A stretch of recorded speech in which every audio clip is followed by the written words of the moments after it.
And big news coming in from West Asia. Lebanon-based Hezbollah group has announced large-scale rocket and drone launches towards Israel.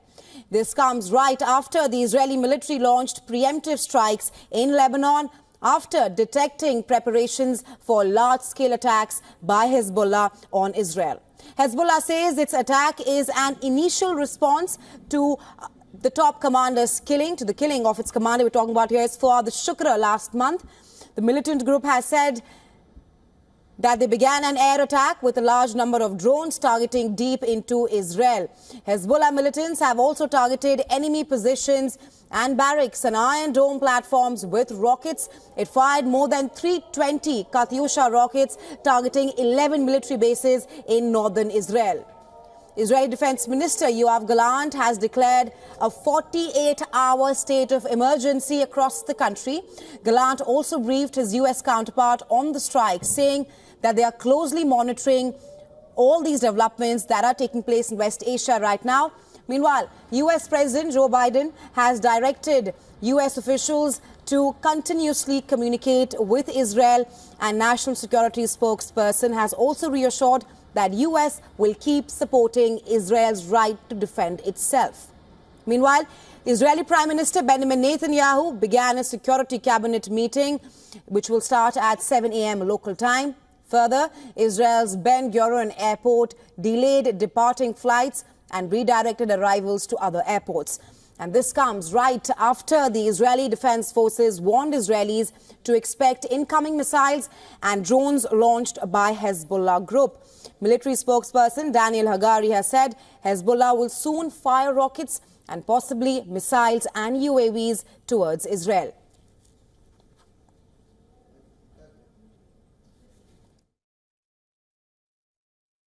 A short while ago, the IDF identified Hezbollah terrorist organization preparing to fire missiles, rockets towards Israeli territory. In a self-defense act to remove these threats, the IDF is striking terror targets in Lebanon from which Hezbollah was planning to launch their attacks on Israeli civilians. And well, for more on this, we're now being joined by Dr. Avner Cohen, Professor of Non-Proliferation and Terrorism Studies at the Middlebury Institute. He's joining us live from California. Thank you so much for joining us on the show, Professor Cohen. Now, Israel has launched preemptive strikes in Lebanon, and Hezbollah has announced large-scale launches towards Israel. While we've seen Hezbollah and Israel exchanging fire on a daily basis across the border, my question to you is that how significant is this escalation, and do you see this as an initial wave of a larger attack by Iran and its proxies against Israel? It is significant.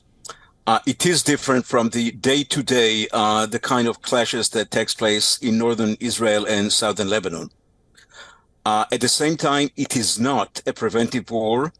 It is very much a specific, targeted preemption strike.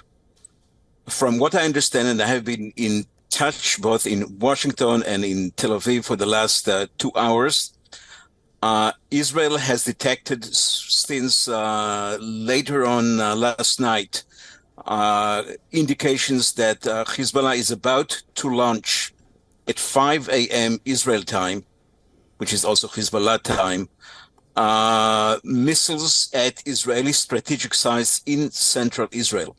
That could be the Israeli military headquarters in Tel Aviv itself. That could be basic intelligence headquarters in the Tel Aviv area. And Israel decided to take an action earlier, an hour or so earlier, and hundreds of targets in southern Lebanon were attacked. At the same time, it seems that both Hezbollah and Israel would like to make it something that could be contained and possibly would be ended with that. It's still unclear. Things are still going on. At the present time, my understanding is Israel ended its own attack. Israelis aircraft fly over Lebanon to check whether there is some effort to renew the launching at strategic targets in Israel. But for the time being, it seems that there is an effort to contain this incident. So it's escalation, yes, but it's an effort very much to contain the escalation and to prevent a full regional war. Whether it will be successful or not, we will see in the coming hours, the coming days. Right, Professor Cohen, you do make a point there that both Israel and Hezbollah militants, they want to contain the war. And news just coming in, Hezbollah has just said that it has completed the first phase of its attack on Israel with a large number of missiles. I want to take a follow-up question on that. Will we expect more attacks by the Hezbollah group or perhaps Iran and its proxies for the assassination of Hamas and Hezbollah leaders? Two things. One is, from what I'm hearing from the Israeli side, is that there were some attacks of some hundreds of rockets from Hezbollah that did hit northern Israel. However, most of them miss the targets. So far, a house or two were hit, but there is no much damage. And Hezbollah itself has announced, I believe, half an hour ago, that this is the end of the first phase. Whether they will move into a second phase or not, that's open. That's remain to be seen. But if this is the case and they would like to indeed to end this incident, that would show that both sides would like to contain this incident. So Israel was able to successfully prevent, to intercept attack at strategic sites in central Israel by sending tens of aircrafts hitting hundreds of targets, all of them in southern Lebanon. Right. Not the Beirut area. And there is an effort to signal this is for now what we want. We do not want to extend this escalation. Right, Professor Cohen, how do you think U.S. will navigate the current situation at hand in West Asia? These strikes between Hezbollah and Israel, they're also taking place as the ceasefire talks are set to resume in Egypt in just a few days from now. Do you think these strikes will have an impact on the ceasefire talks? It very much depends if escalation is going to happen or not. My understanding that there was already earlier communication at various levels, the working level, also the level of the Minister of Defense between Gallant and Lloyd Austin. The United States released a message that they are monitoring the situation. U.S. forces are not involved, and they will not be involved at the present time. It's not clear. Israel was expected to send a delegation to Cairo to further talk with Hamas and with the negotiators about the kidnap, the status of this negotiation. It is not clear whether they will fly in the next few hours. That may be delayed a day. Also, I understand that the chairman of the Joint Chief is about to visit Israel today. This was a surprise visit. May be connected to what's going on right now. There is no information about this before 8 o'clock in the region, and there is no further information about that. Right, Professor Cohen, thank you so much for joining us on the show with your insights. We'll, of course, be tracking the escalation in West Asia between Israel and Hezbollah. But thank you for joining us at the moment.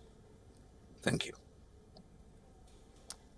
And well, for more on this, we're also being joined by our correspondent, Jody Cohen, who's joining us on the phone line. Hi, Jody. How do you see these strikes at this point of time between Israel and Hezbollah group? Benjamin Netanyahu is about to hold a cabinet meeting, while a 48-hour emergency has also been declared in Israel. What's happening in Tel Aviv? Bring us the latest. Hi, Raisha. Yes, so Hezbollah, we know, have been planning a major attack against Israel, and they've actually announced that they've launched their major attack. And we've heard that numerous sirens are going off at the moment in the north of Israel, and Hezbollah have said so far that they've fired 320 rockets towards northern Israel. The IDF have said to be on alert, so there could be more rockets, drones and missiles.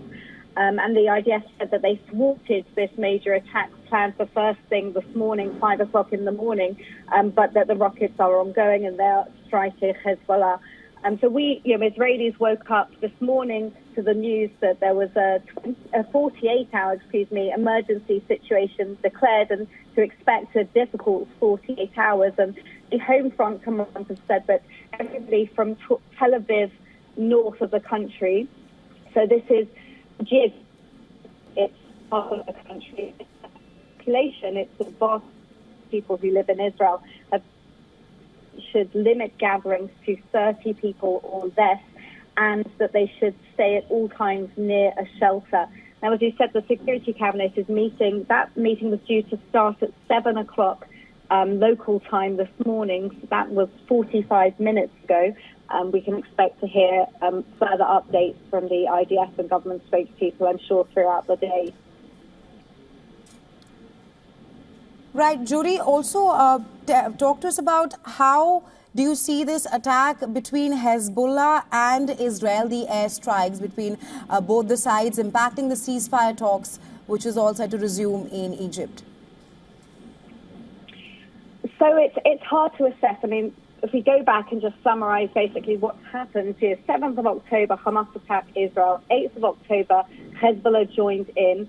Israel says that this is basically coordinated by Iran and its proxies, that Hezbollah and Hamas and the Houthis as well are proxies of Iran. And we've got these talks that have been going on, particularly over the last week, where Israel has been attending the talks. Hamas has not sent a delegation to the talks.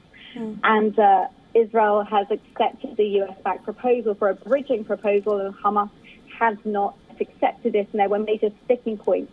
Those talks were continuing over the weekend and were set to continue today. So it remains to be seen if that will happen. Again, it remains to be seen also, even if an agreement is made between Hamas and Israel, whether or not Hezbollah would lessen their attacks because of it, or if the fighting would continue between Hezbollah and Israel.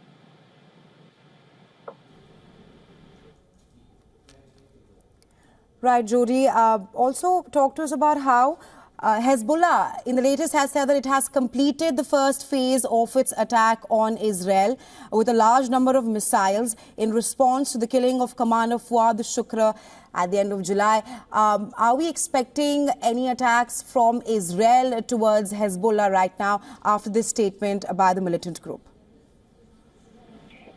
So we know that the Israel Defense Forces, they have been striking targets in order to stop Hezbollah firing rockets towards Israel. I mean, Israel says that they're not interested in a war, that they're acting in self-defense.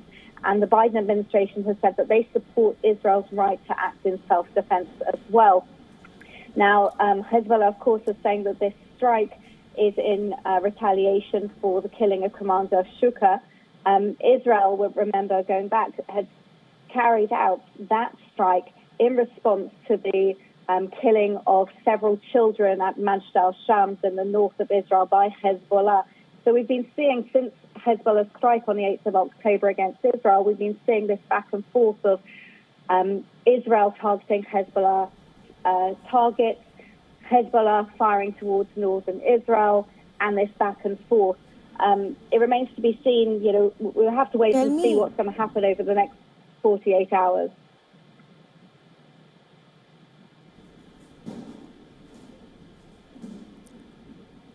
Right, Jody, escalation in West Asia at this point of time after Israel and Hezbollah militant group exchanged fire. Well, Hezbollah in the latest has said that they have completed the first phase of its attack on Israel with a large number of missiles in response to the killing of Commander Fuad Shukr at the end of July. And these strikes between Israel and Hezbollah is taking place while ceasefire talks are all set to resume between Israel and the Hamas militant group.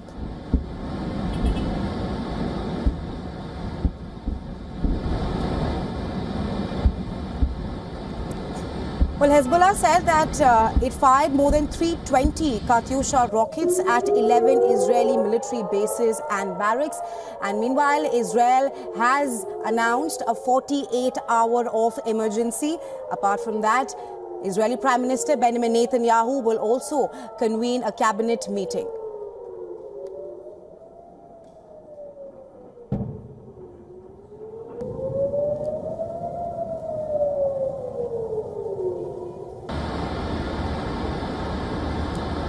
Hezbollah has said that they have responded to the killing of its leader Fuad Shukr in the month of July.